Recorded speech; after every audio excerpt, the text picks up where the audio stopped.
Bien le bonjour les amis du potager de Gaia 02. Alors aujourd'hui on se retrouve au potager parce que en fait nous sommes en automne et il y a beaucoup de choses à faire. Déjà premièrement il faut enlever, en ce qui me concerne, les haricots de la structure de façon à les mettre sur la butte à potiron qui reprendra du service dans un an. Donc pas la saison prochaine mais la saison d'après. De plus on va mettre un bon coup de tonte sur la butte également, donc on va tondre tout le potager et on va le bâcher pour cet hiver. À côté de cela, nous allons également nous occuper de nettoyer la serre, parce que la serre, je ne sais pas si vous avez remarqué, mais cette superbe serre que nous avons eue de notre partenaire Serre en Direct, eh bien elle a verni un petit peu. Donc il est évident qu'il faut la nettoyer. Mais en plus de cela, lorsque nous aurons fini de récolter les tomates, et c'est pas fini, mais à mon avis il va falloir que je les fasse mûrir en intérieur, car vu les températures en ce moment, il y a peu de chances qu'elles vont encore mûrir sur le pied. Donc on les mettra, alors certains, on va essayer plusieurs choses, certains disent qu'il faut mettre dans du papier journal. Moi personnellement, simplement, je les mets toutes dans une caisse et je les laisse mûrir en intérieur près d'une source de chaleur et ça fait le taf, hein, tout simplement. Donc parce qu'il y en a encore beaucoup à récolter. Regardez, alors vous voyez les bouteilles que j'ai utilisées pour l'arrosage, mais l'année prochaine on va utiliser ces tuyaux noirs que vous voyez au sol pour faire un arrosage ciblé au pied. Et donc nous allons couvrir la serre avec des bâches trouées et nous viendrons arroser à ce niveau là. Comme ça cela limitera les adventices. Par contre cet hiver, quand nous aurons récolté toutes ces tomates qui restent, et vous voyez il y en a encore pas mal sur les pieds, et bien ce qu'on va faire c'est mettre sur les parcelles, on va mettre du caca liquide que j'ai stocké dans des bidons bleus sur le sol, de manière à ce qu'il y ait un engrais qui va agir et rendre puissant nos prochains pieds de tomates. Et l'année prochaine, nous allons également faire quelque chose, c'est-à-dire que nous allons, vous voyez ici, hein, à ce niveau-là, vous voyez, il y a une barre. Nous allons accrocher également des ficelles et nous allons faire pousser des melons, parce que cette année, c'était pas terrible. Comme vous avez pu le remarquer, ici au milieu, il y avait les concombres. Et il n'y en a plus. Nous avons récolté les derniers et je peux vous dire qu'il y en a eu énormément cette saison. On a bien réussi en fait les tomates, les concombres et également les courgettes, les salades, alors les haricots orteils du prêcheur, les haricots verts à rame, nous avons très bien réussi. Par contre, il y a certains légumes, alors les pois mange-tout, on a aussi extrêmement bien réussi.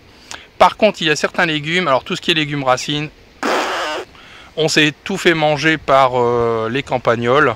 Et là, pour l'année prochaine, nous allons faire des coffrages en parpaing avec un grillage dans le fond, de manière à ce que je puisse l'année prochaine cultiver des navets, des carottes, enfin tout ce qui est légumes racines, et éviter de se les faire manger. Alors on a réussi quand même les radis, même s'il y en a quelques-uns qui se sont fait manger, mais ça a été. Par contre on n'a pas fait de radis d'hiver, parce qu'on sait très bien qu'avec les températures qui baissent et la nourriture qui diminue, forcément les rongeurs vont être de la partie.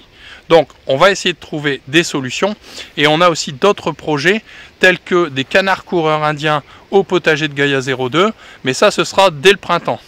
Entre temps, nous allons discuter ensemble, parce que ça fait un moment que vous ne m'avez pas vu, mais il y a des raisons, parce qu'on a fait énormément de travaux, hein, que ça soit surtout au niveau de la maison.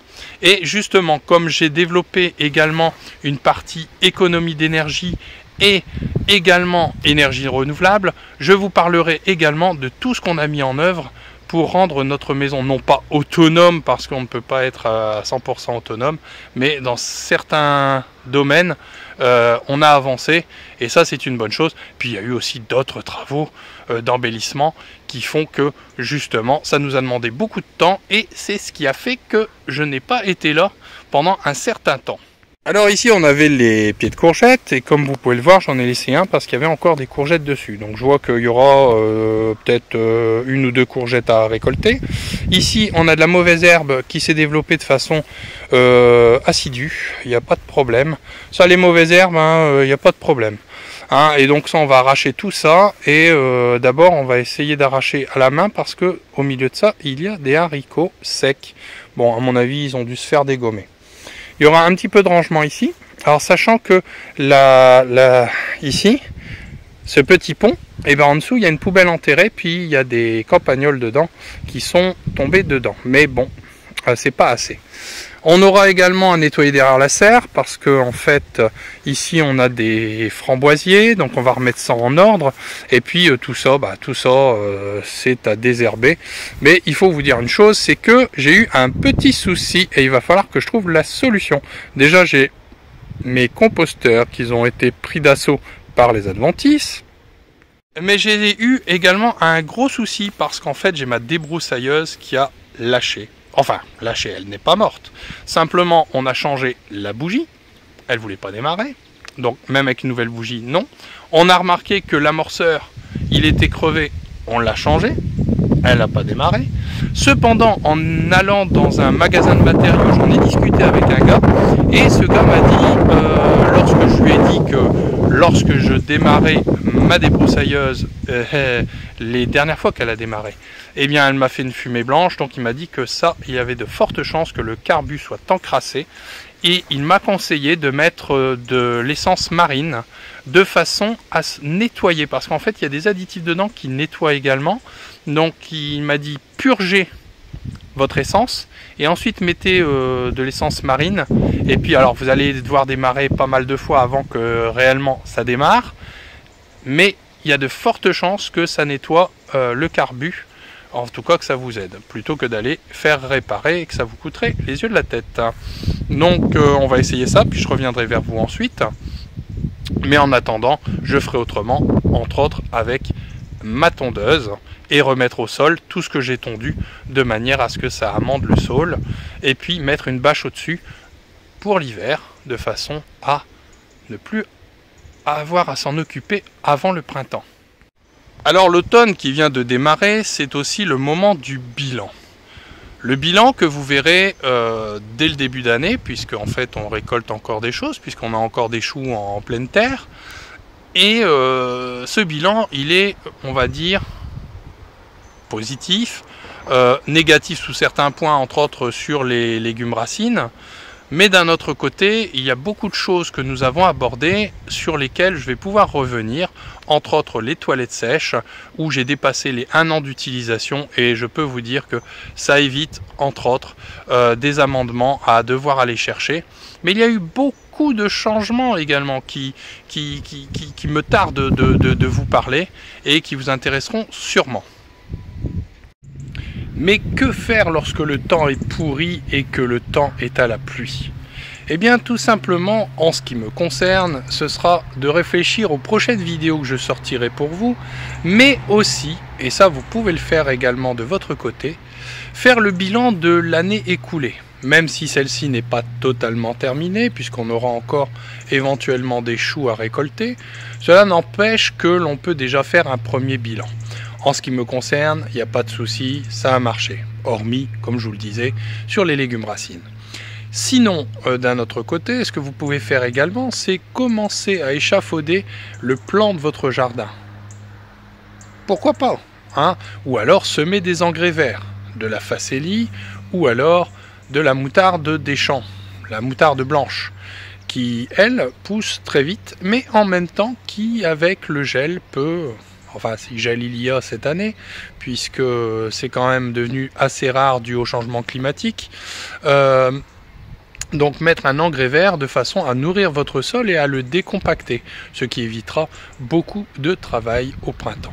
Vous n'oublierez pas de le faucher en son temps, car un engrais vert ne doit pas pousser jusqu'au stade de la floraison, hormis si, comme moi, parfois, je laisse la facélie se développer de manière à attirer les pollinisateurs sur le potager. Mais ça, c'est une autre histoire, ça se produira au printemps. Donc, faucher, bâcher, intégrer, et ensuite le terrain sera prêt. En tout cas en ce qui me concerne, je mets une bâche, ça facilite énormément le travail. Et puis ensuite faire le bilan des graines. Alors ça, vous pouvez déjà commencer pour les graines qui sont trop anciennes à les jeter. Sur les jeter, ou alors faire un semis à la volée et puis récupérer en son temps les plants qui pourraient éventuellement sortir. Et puis voilà, tout simplement, et puis vous dire tel légume j'ai aimé, tel autre légume j'ai moins aimé, qu'est-ce que je vais faire comme légume l'année prochaine. Voilà, comme ça au moins ça évite également de l'empressement au dernier moment, et aussi commencer pour les outils, alors ce sera plutôt cet hiver, commencer à ranger les outils et avant tout à les entretenir. Pour ce qui est des manches brutes, donc en bois, en les huilant, en réaffûtant également les lames de tronçonneuse, en faisant l'entretien de ces outils, et pas comme moi avec la débroussailleuse, mais donc voilà. Il est donc évident que chaque jour, tiens, vous voyez, le ciel est redevenu bleu pour un court moment, mais il est là. Donc chaque instant où vous pouvez bosser au jardin, faites-le. Préparez vos plans de jardin, passez votre tondeuse, faites vos plans pour l'année prochaine, pour savoir comment vous allez agencer le potager. Bon, pour ce qui est de nous, on va totalement tout changer. C'est clair, net, précis, hormis dans la serre. Mais là aussi, il y aura des aménagements dans la serre pour encore plus de productivité, de rentabilité et puis d'agencement. Parce que en fait, on produisait les tomates, on a essayé les melons, mais j'ai trouvé une autre technique qui devrait marcher beaucoup mieux pour réussir véritablement. Parce qu'on a eu un melon, un petit gris de Rennes, et franchement, il était trop délicieux. Et il faut véritablement que je le refasse l'année prochaine. Mais il faut que je le réussisse. Et comme j'ai vu des techniques par, alors je sais plus, c'est JP Galleran, de verger et potager, qui donne une technique pour réussir à faire 70 melons sur à peine 6 mètres linéaires. Je vais essayer ça absolument. Et je vous tiendrai au courant. Et puis de toute façon, vous le verrez puisque ce sera l'année prochaine. Et véritablement, je vous conseille cette chaîne également de JP Galleran Verger et Potager. Je vous mettrai les liens tout juste en dessous parce que c'est une chaîne qui vaut le coup. Vous avez la possibilité d'avoir accès à des bouquins pour des sommes modiques. Souvent, il y a des promotions et des techniques qui marchent à tous les coups. Et comme en plus, je vous disais dernièrement que j'étais un nul pour ce qui était de la taille des fruitiers, eh bien, je vais me servir des techniques de Monsieur Galleran pour voir un petit peu si je peux augmenter ma productivité ou plutôt ma rentabilité au niveau des fruitiers, parce que dans les années à venir ce sera hyper important d'avoir des fruitiers, d'avoir les fruits, des vrais fruits sans pesticides.